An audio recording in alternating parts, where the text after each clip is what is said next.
राधे राधे दोस्तों, कैसे हैं आप सब। आशा करती हूँ आप सब अच्छे ही होंगे। आप सबको होली अष्टमी की ढेरों शुभकामनाएं। आइए सुनते हैं होली अष्टमी व्रत की पौराणिक कथा। प्राचीन काल में एक साहूकार था जिसके 7 बेटे और 7 बहुएं थी। इस साहूकार की एक बेटी भी थी जो दिवाली में ससुराल से मायके आई थी। दिवाली पर घर की लीपापोती चल रही थी। 7 बहुएं मिट्टी लाने जंगल गई तो ननद भी उनके साथ चली गई। साहूकार की बेटी जहाँ मिट्टी काट रही थी उसी स्थान पर श्याऊ साई अपने 7 बेटों के साथ रह रही थी। मिट्टी काटते हुए गलती से साहूकार की बेटी की खुरपी के चोट से साहू का एक बच्चा मर गया। इस प्रकार क्रोधित होकर श्याऊ बोली, मैं तुम्हारी कोख बांधूंगी। श्याऊ के वचन सुनकर साहूकार की बेटी अपनी 7 भाभियों से एक एक कर विनती करती है कि वह उसके बदले अपनी कोख बंधवा ले। सबसे छोटी भाभी नंद के बदले अपनी कोख बंधवाने के लिए तैयार हो जाती है। इसके बाद छोटी भाभी के जो ही बच्चे होते हैं वे 7 दिन बाद मर जाते हैं।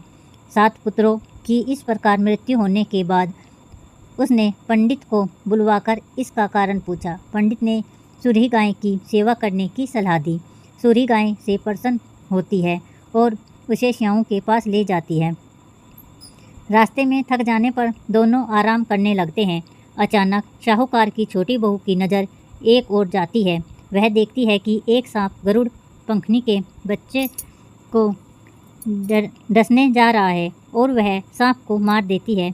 इतने में गरुड़ पंखनी वहां आ जाती है और खून बिखरा हुआ देखकर उसे लगता है कि छोटी बहू ने उसके बच्चों को मार दिया है।